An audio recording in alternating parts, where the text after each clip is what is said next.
How's it going, everybody? So we have a fun review today as we're talking Apartment 7A. We're now in the full swing of things when it comes to spooky movie season. It's my favorite time of year, even though I talk about horror movies all year round. No, never in a million years did I ever expect in 2024 we would have anything new related to Rosemary's Baby, but Hollywood manages to find new ways to surprise me when it comes to digging up old IP and trying to do something with it after all these years. When a struggling young dancer suffers a devastating injury, she finds herself drawn in by dark forces when a peculiar, well-connected older couple promises her a shot at fame. From a concept standpoint, the movie has me pretty perplexed. Rosemary's Baby is an iconic horror classic. We've seen a couple times throughout the years they've tried to bring it back with a sequel or a miniseries starring Zoe Saldana, but here now we're doing a prequel to a movie from 56 years ago, and not only is it a prequel, it's a prequel centered around Terry D'Onofrio, a fairly minor character in the original film, which, spoiler alert if you haven't seen the original Rosemary's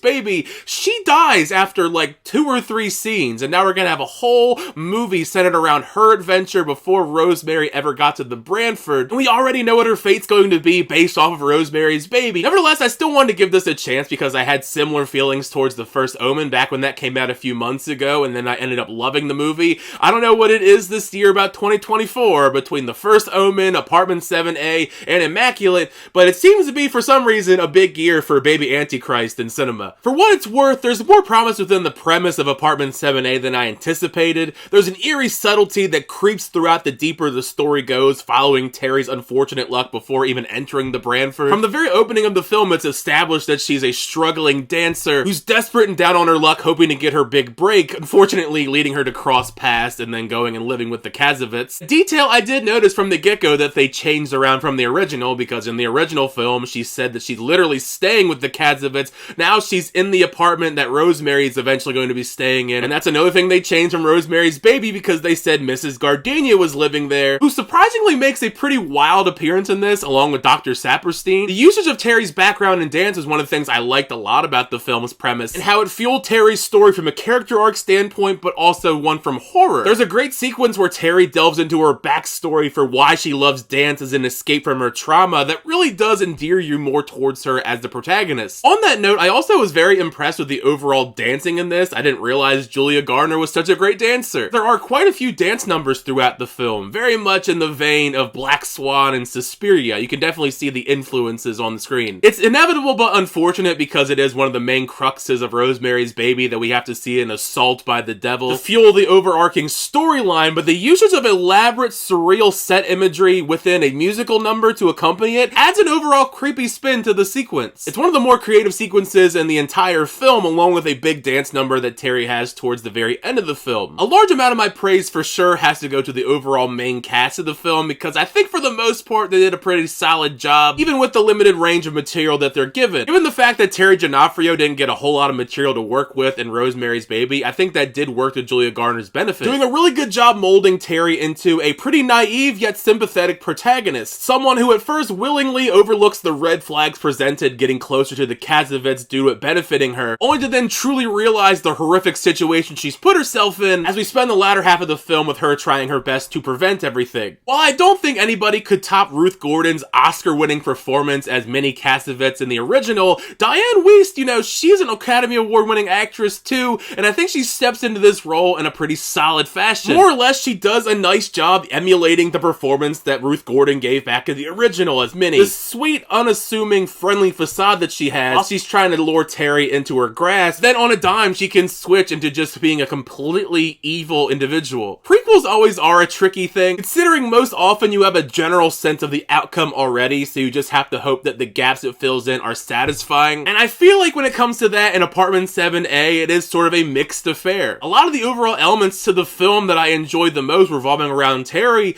I would say for the most part they were original ideas. However, those moments are fleeting due to the film around the midpoint or so when Terry becomes pregnant. It just slowly becomes a rehash of Rosemary's Baby, just a less good version of it. Nearly beat for beat of Terry's nightmarish journey, her becoming more unhinged emotionally the deeper it goes, the weird dream-like hallucinations. Fortunately, I did think those hallucination nightmare jump scares were pretty bad. She even tries to investigate into the sinister cult the Kazovitz are a part of, learning more about them and other potential victims they've tried this ritual with. Again, most of this stuff is stuff we saw back in Rosemary's Rosemary's Baby. Whether it was meant to be canon or not, I think it's kind of hilarious that it's implied that the Kazovits just mess up the hair of every single individual they have as a potential victim. They threw a couple things into the mix that I guess are different, like Terry going to try and get an abortion, but even then, that scene alone also is ridiculously cringe just because of modern sensibilities. You see a large amount of it in the trailer, and it's just as ridiculous in the actual context of the movie that are enhanced so much more in this compared to the original film. It's unfortunate, but many of those things could be attributed just due to the fact that it is a modern horror film. From the multitude of on-screen supernatural elements, the jump scares. Unlike in the original film where you only saw that brief glimpse of the devil's hand and the eyes, you actually see the devil in full view in a handful of sequences here,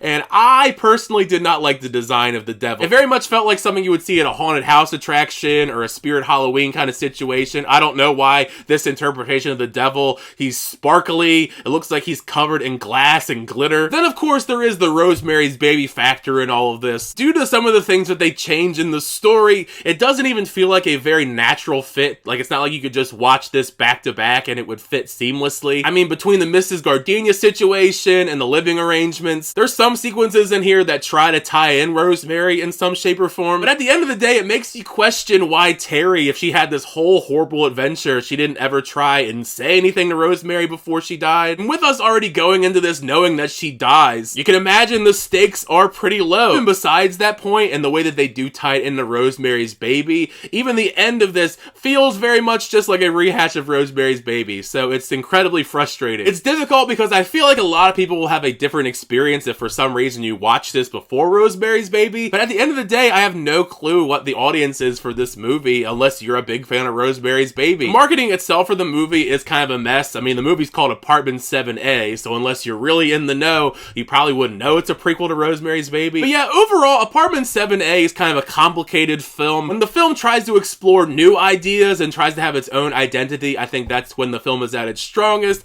However, the film is unfortunately bogged down by the fact that it is a prequel to Rosemary's Baby and falls into the trappings a lot of prequel movies do. It's tough because I really wanted to enjoy this movie, and I don't think it's terrible by any means. I think it's competently made, but for the most part, I think it is just a fairly forgettable horror film, especially in an era when we're getting so many great horror films. I will be curious though what you guys think about the film if you check it out, whether it's on VOD or Paramount Plus, and when you do, I would love to know your thoughts down below. Share them. Did you like the movie? Did you not like the movie? Did you go into this as a fan of Rosemary's Baby, or did you watch this and have no idea about Rosemary's Baby? And if you do, I guess I apologize because I talked about Rosemary's Baby at length in this. Either way, share all your thoughts down below because the fun is that conversation with you guys in the comment section. Thank you guys, as always, for checking out the videos. I always do appreciate it. Make sure to like on the video and also subscribe to the channel to update reviews, reactions, unboxings, and more. Next time, I'll see you guys later.